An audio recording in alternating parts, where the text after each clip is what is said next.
Bonjour à toutes et à tous, nous sommes toujours en direct des rencontres économiques d'Aix-en-Provence sur le plateau de la Tribune et sur la tribune.fr. On a une séquence avec des femmes, et non des moindres. Les femmes s'engagent, on sait que dans un contexte de polycrise unique, de profonde transformation, travail, nouvelles technologies, nouvelles habitudes et comportements vis-à-vis d'une planète finalement de plus en plus menacée, nouvelles formes d'engagement aussi de la société civile, des entreprises, des transformations, des organisations. L'engagement des femmes par la preuve. J'ai le bonheur d'accueillir Elisabeth Moreno. Vous êtes présidente de Leia Partners. Qu'est-ce que ça veut dire Leia, Elisabeth? Leader, engagé et inclusif en action. Donc ça ne pouvait pas mieux tomber. On est pas mal. Vous êtes bien sûr ancienne ministre déléguée en charge de l'égalité entre les femmes et les hommes, de la diversité, de l'égalité des chances. Et vous êtes toute nouvelle présidente de Femmes Numérique. Félicitations. Absolument, merci. Et bienvenue avec nous. Bonjour à toutes et à tous. Bonjour. Léa Moukanas. Alors vous êtes présidente d'une association qui s'appelle Aïda. Vous êtes aussi auteur d'un ouvrage extraordinaire que je conseille de lire à tout le monde, qui veut dire « Je veux être utile », là aussi ça tombe bien, qui est paru aux éditions Robert Laffont, me semble-t-il. Donc bienvenue parmi nous. Bonjour à tous. Catherine Touvry, directrice générale d'Harmonie Mutuelle. Vous êtes directrice assurance protection sociale groupe Vive. Bienvenue. Bienvenue, merci beaucoup. Allez, on démarre avec vous Elisabeth, si vous voulez bien. Avec plaisir. Dans votre bio Twitter, Elisabeth, il y a écrit une citation extraordinaire de Victor Hugo. « Il vient une heure où protester ne suffit plus. Après la philosophie, il faut l'action. » Alors, moi, je sais que vous agissez. J'aimerais connaître, la source, le ou les moteurs de votre engagement, de vos engagements. Je sais qu'ils sont nombreux. Expliquez-nous tout ce que vous faites, Elisabeth. Alors tout, on n'aurait pas assez des 25 minutes qu'on va passer ensemble, donc je vais essayer de raccourcir un peu. J'allais dire je pense. Non, je sais que mon engagement vient de l'histoire de ma vie. Parce que quand vous avez baigné dans des environnements où vous êtes témoin d'injustice, d'inégalité, que vous ne comprenez pas, parce que moi j'ai baigné dedans depuis mon plus jeune âge. L'actualité veut que je rappelle qu'il y a dans les quartiers populaires des gens ambitieux, volontaires, des gens qui ont envie de travailler, des mères et des pères qui se lèvent à 5 heures du matin pour faire des kilomètres pour aller travailler et gagner dignement leur vie et faire grandir leurs enfants, leur permettre d'avoir une meilleure vie que celle qu'eux ont vécue. Et ben moi, j'ai évolué dans ce milieu-là. Et je me suis toujours dit que je ferais tout d'abord pour rendre mes parents fiers des sacrifices qu'ils ont faits pour que leurs enfants aient une meilleure vie. Et puis, à partir du moment où j'ai réussi, entre guillemets, à partir du moment où, en tant que femme, j'ai réussi à percer un certain nombre de plafonds de verre, plafond de béton parfois, parce qu'encore le plafond de verre, vous voyez ce qu'il y a au-dessus, et le plafond de béton, vous n'imaginez même pas ce qu'il peut y avoir au-dessus de votre tête. À partir du moment où j'ai commencé à passer ces plafonds, eh bien, j'ai décidé que j'aiderais d'autres femmes à le faire également. Donc, je crois que les plus beaux engagements, les plus sincères, les plus profonds, sont ceux qui sont basés sur des vies, sur des expériences personnelles. Et c'est vrai que j'entends depuis trop longtemps maintenant philosopher sur l'égalité qui est quand même au cœur de nos principes républicains.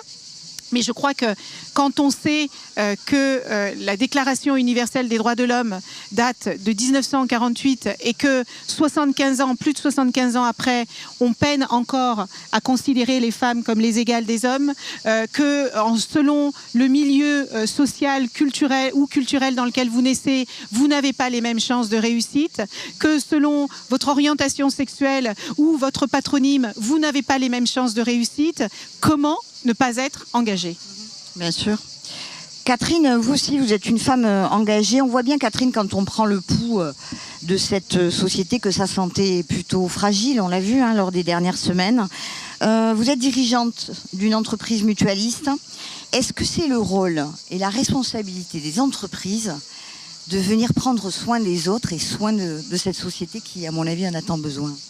Ce matin, j'ai entendu la directrice de Solvay nous dire que le rôle de l'entreprise était social, y compris quand on travaillait dans la chimie. Donc voilà, je pense que c'est quelque chose qui prend de la vigueur en ce moment et c'est tant mieux. J'ai envie de dire droits et devoirs. L'entreprise, elle a besoin d'un système éducatif, elle a besoin d'un système de santé, elle a besoin d'une société qui vive en paix et si possible de façon inclusive, j'ai envie de dire. Et donc, elle a besoin de ça pour bien fonctionner, pour être performante, etc., même si certains ne l'ont pas encore tous découvert ou conscientisé. Et donc, voilà, depuis quelques années, depuis la loi Pacte, j'ai envie de dire, on a de plus en plus cette prise de conscience que tout ça, ce sont des biens communs et que ce qu'on va laisser à nos enfants, à nos petits-enfants, c'est à la fois une planète dont on espère qu'elle sera la meilleure possible et également une santé qui est également un bien commun, donc une santé à la fois individuelle, une santé collective, une santé de la société. Donc oui, c'est totalement le rôle des entreprises que d'être impliquées. Et puis, je voudrais peut-être ajouter un point. Nous, on est dans la protection sociale, donc on observe ce qui se passe chez nos 70 000 entreprises clientes, dans les 64 branches professionnelles qu'on couvre. Et on a cette prise de conscience et on a ces actions. Et on a en même temps le taux d'absentéisme qui, chaque année, augmente de façon assez inexorable, qui, là aussi, devient un sujet très prégnant puisque la population active stagne. On a besoin d'un taux d'emploi qui s'améliore. Et donc, voilà, j'espère qu'on est dans le bon moment pour que cette prise de conscience débouche, comme le disait Elisabeth à l'instant, sur des actes et pas seulement sur des discours qui nous font avancer, mais pas assez et pas autant que l'action en tous les cas. Bien sûr, merci. Léa, vous aussi, vous prenez soin des autres, c'est le moins qu'on puisse dire. Vous avez fondé l'association Aïda, je crois que vous aviez 15 ans. On va y revenir là-dessus d'ailleurs. Racontez-nous Aïda, la genèse, qu'est-ce que c'est Aïda ? Alors Aïda, c'est une association qui accompagne des jeunes entre 15 et 25 ans qui rencontrent la maladie. Et la particularité de notre engagement, c'est que ce sont des jeunes qui se lèvent, qu'on forme et qui vont intervenir en milieu hospitalier, qui vont intervenir dans des établissements scolaires pour faire de l'information et de la prévention. Aujourd'hui, on forme chaque année 2000 jeunes qui s'engagent. La moyenne d'âge de nos bénévoles, c'est 19 ans et on est présent dans une 60aine d'hôpitaux en France. Et c'est une association qui a une histoire un peu particulière parce qu'on avait 14 ans quand on a commencé. Aïda, c'était donc ma grand-mère. Vous parliez de famille tout à l'heure et de rendre nos parents et nos grands-parents fiers. Aïda, c'était ma grand-mère qui est tombée malade. Je me suis confrontée pour la première fois au milieu hospitalier. Je me suis rendu compte qu'il y avait des jeunes de mon âge qui avaient la même maladie qu'elle et qui étaient entourés d'adultes toute la journée. Donc je me suis dit, qu'est-ce qu'à mon échelle, je peux faire pour apporter ma pierre au service de santé ? Et la réponse, ça a été Aïda.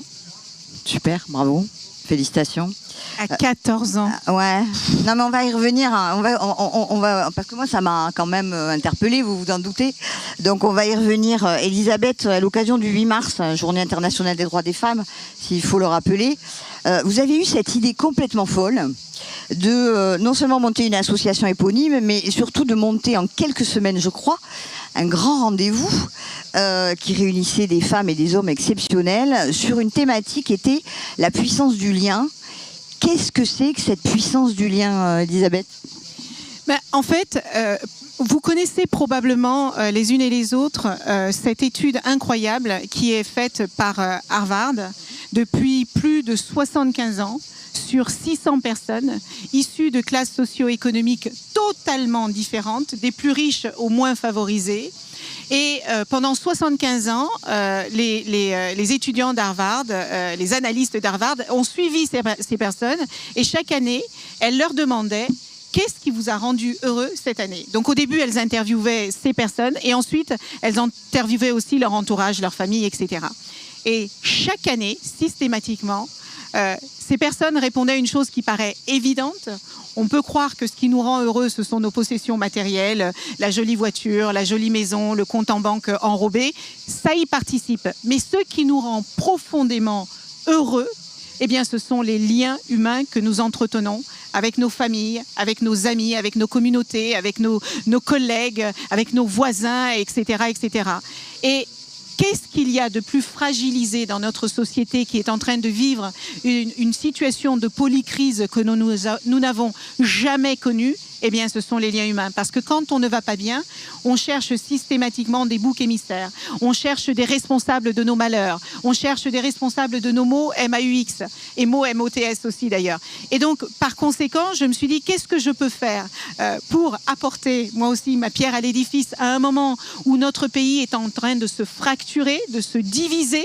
Et c'était même avant la crise que nous avons vécue ces dernières semaines. Eh bien, je me suis dit que je pouvais, de par mon histoire, j'ai la chance de connaître des gens de tous les milieux, de tous les environnements.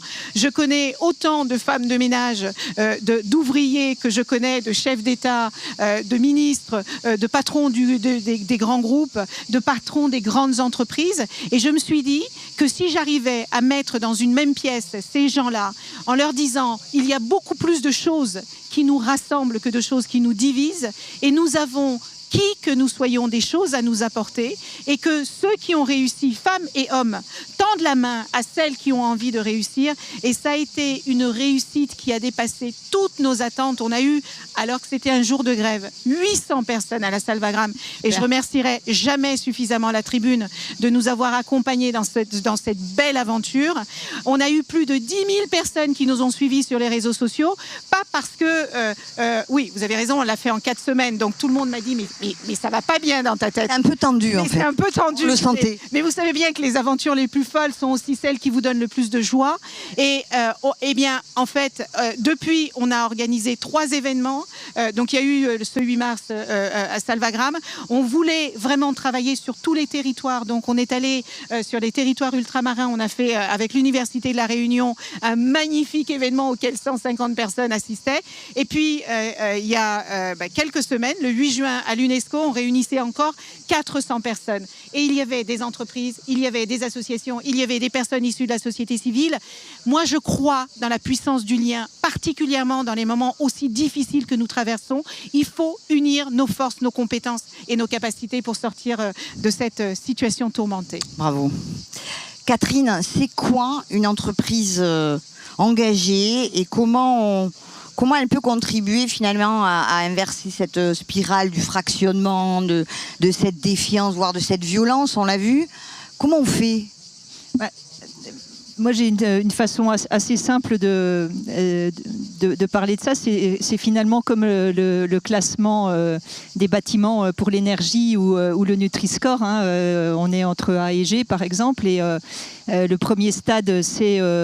on a des externalités négatives, pour parler un langage un peu compliqué. Donc, on crée de la performance économique, mais on crée parce qu'on n'est pas inclusif, parce qu'on n'est pas attentif aux dommages environnementaux. Enfin, voilà, la liste peut être très longue, à l'inclusion dans les banlieues, etc. Donc, voilà. Un deuxième stade, on va dire, qui est déjà meilleur, où en tant qu'entreprise, on est neutre, on va dire entre B et D ou E. Et un troisième stade où on est à émission positive. Et à émission positive, ça veut dire qu'au-delà de la performance économique et au-delà de l'inclusion pour ses salariés, ses clients, etc., on a un effet positif sur la planète, sur la société. Et donc, je pense que c'est tout le sens de la loi Pacte. Et effectivement, c'est quelque chose qui, en tant qu'entreprise mutualiste, on était déjà par nature dans cette idée d'avoir des impacts positifs sur la société. Mais on a quand même choisi ce statut d'entreprise à mission. Aujourd'hui, il y a un peu plus de 1000 entreprises qui ont choisi ce statut, d'autres qui ont réfléchi à ces questions d'externalité et c'est quand même au cœur des discussions ici à Aix depuis hier matin. Donc voilà, et si on arrive, comme nous y invite Elisabeth, à avoir cette conscience de dirigeant de ce qu'on peut avoir comme impact, et si on arrive à unir nos forces, et voilà, un maximum d'entreprises engagées, ça peut faire la différence, je le crois vraiment. Oui. Bien sûr, bien sûr. Léa, justement, on parlait de votre jeune âge. Quand vous avez voulu fonder Aïda, on vous a dit « Bon, attends, t'es trop jeune, t'as le temps, tu vas voir, etc. » Comment on fait ? En fait, vous êtes un peu le symbole de cette jeunesse qui n'a pas envie qu'on la laisse de côté, qui a envie d'y aller, mais comment on s'y prend, comment vous l'avez vécu, et aujourd'hui avec le recul, comment on motive encore plus de jeunes à s'engager comme vous l'avez fait. Allez, donnez-nous votre avis. Moi, il y a eu un constat au départ. C'est-à-dire qu'à aucun moment, je me suis levée en me disant je fais partie d'une génération engagée, je suis jeune et engagée, et donc c'est un fait. Moi, j'ai grandi, je suis née à Beyrouth, j'ai grandi là-bas, et j'ai grandi donc dans un pays où il n'y a pas d'État, et quand ça n'existe pas, il faut faire. En fait, on n'a pas le choix. Et donc, mon premier postulat, ça a été de dire moi, j'ai envie de m'engager. J'ai envie d'apporter quelque chose, et j'ai la conviction que la santé, c'est notre bien commun à tous, et qu'il faut qu'on puisse, en tant que citoyen, en tant que professionnel de santé, au même titre, s'y engager, mais chacun à sa place. Et donc ça a été le début du cheminement, et je me suis dit que si je ne pouvais pas le faire parce que j'étais trop jeune, il fallait que je crée l'espace qui permette à chacun de pouvoir s'engager. Donc ça a vraiment commencé comme ça au départ, et avec cette conviction qu'on ne répond pas à la désillusion par l'inaction, et qu'il y a un moment, quand on a un obstacle en face de nous, quand on a une conviction, il faut y aller, il faut se retrousser les manches et le faire. Donc ça a démarré comme ça. Très vite, beaucoup de jeunes ont rejoint l'aventure. On a engagé plusieurs dizaines de milliers de jeunes ces 10 dernières années. Et c'est vrai qu'on n'a pas besoin de convaincre les jeunes de s'engager. C'est juste ils ne mettent pas tous le mot engagement, mais en fait, de donner de son temps et d'être utile assez spontanément, on en a tous envie, surtout dans la période qu'on traverse actuellement. Donc la vraie clé, ça a été comment est-ce qu'on crée l'espace dans lequel chacun peut s'engager, comment on se crée le premier dispositif d'engagement des jeunes, parce qu'en fait, c'est un engagement à la carte, ils reçoivent un SMS sur leur téléphone, donc on a vraiment créé quelque chose qui s'adapte à la jeunesse et qui fait une place dans la santé à la jeunesse. Elisabeth, quel regard vous portez sur... D'abord, cette jeunesse très exigeante, très impatiente aussi. Est-ce que, à la fois collectivement, les pouvoirs publics, les entreprises leur donnent, à votre avis, vraiment les moyens pour formaliser leurs combats qui sont urgents là? En fait, c'est une super question parce que, en fait, je me souviens, je vais vous parler d'une une du Parisien il y a quelques temps qui parlait du monde de demain, avec, je crois, 4 hommes en couverture. Il n'y avait pas un jeune, et évidemment, il n'y avait pas une seule femme. Parce que vous comprenez, dans le monde de demain, en fait, il ressemblera au monde d'hier. Et le monde d'hier, c'est celui, finalement, qui nous amène dans la situation dans laquelle on est collectivement aujourd'hui. Je ne vois pas comment... vous savez, c'est Einstein qui disait « Il n'y a que les fous qui répètent inlassablement les mêmes actions en espérant des résultats différents ». Le monde est en train de changer, qu'on le veuille ou non, que le Parisien le veuille ou non, le monde est en train de changer. Et dans ce monde-là, on ne pourra pas compter sans la jeunesse, on ne pourra pas compter sans les femmes, on ne pourra pas compter sans les personnes des zones rurales, des territoires ultramarins. Le monde ne tourne pas autour de Paris et de la région parisienne, et le monde ne tourne pas autour de la France. Donc, si on ne compte pas sur cette jeunesse qui est extrêmement engagée, grâce notamment au digital. Moi, j'ai pris la tête de Femmes Hack Numérique. Pourquoi? Parce qu'après avoir passé 30 ans dans le monde de l'entreprise, 20 ans dans le monde de la tech, je me rends compte qu'il y a aujourd'hui moins de femmes dans la tech qu'il y en avait dans les années 80. Dans les années 80, on était à parité.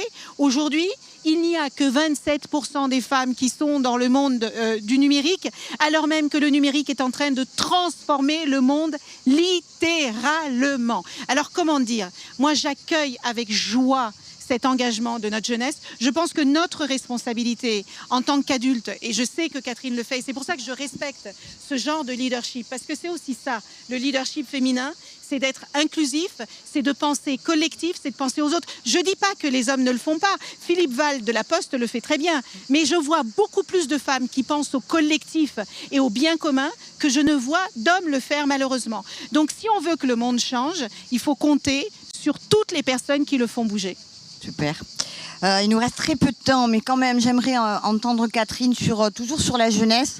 Cette fois-ci, l'inclusion de la jeunesse dans l'entreprise. On voit bien, on parle de grandes démissions, ces jeunes qui ne veulent plus des codes de la vieille entreprise, en tout cas qui sont très attachés aux valeurs notamment. Comment on fait pour inclure des jeunes dans l'entreprise, Catherine? Quelques minutes. Ma conviction, c'est qu'en fait, ils ne font que dire tout haut ce que d'autres vivent tout bas et dont ils sont profondément malheureux.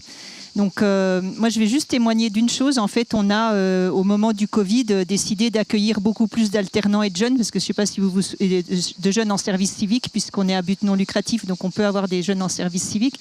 Et on en a à peu près 300 aujourd'hui dans l'entreprise. Je les rencontre une fois par an, c'était il y a 10 jours.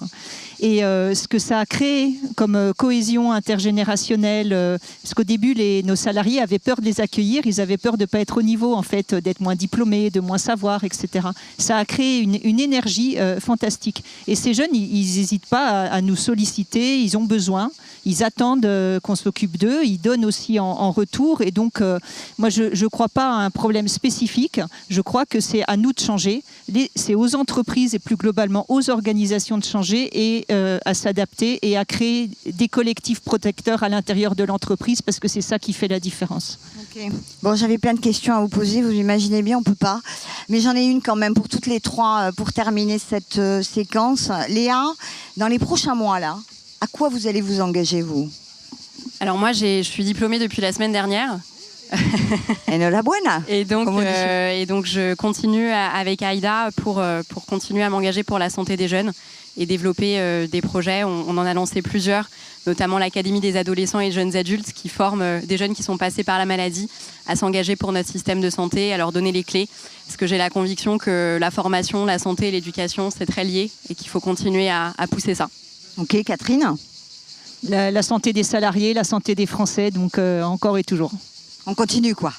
Allez, Elisabeth, évidemment. Moi, je crois que les leaders ont une responsabilité, qu'ils soient leaders politiques, économiques, associatifs, ils ont une responsabilité extrêmement importante dans les transformations du monde. Donc, je m'engage à accompagner tous les leaders qui le souhaitent, tous les COMEX, tous les CODIR, toutes les associations qui ont envie de participer à une transformation de ce monde pour qu'il puisse devenir plus inclusif, pour qu'il puisse devenir plus désirable et qu'il n'oublie personne sur le bord de la route. Je suis prête à accompagner. Vous avez l'expérience que j'ai eue du monde public, du monde privé et du monde associatif me montre qu'il n'y a qu'une manière de s'en sortir, c'est de travailler ensemble. Et je m'engage à continuer de travailler avec qui le veut pour transformer ce monde. Ça, c'est dit.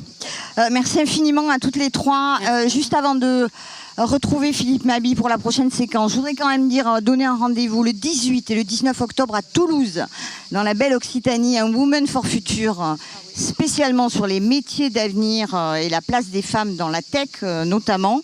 Donc un rendez-vous à ne pas manquer. Qu'est-ce que je peux vous dire? D'ici là, d'ici le mois d'octobre, un seul mot, engagez-vous peut-être. Hein. Engagez-vous. Merci infiniment.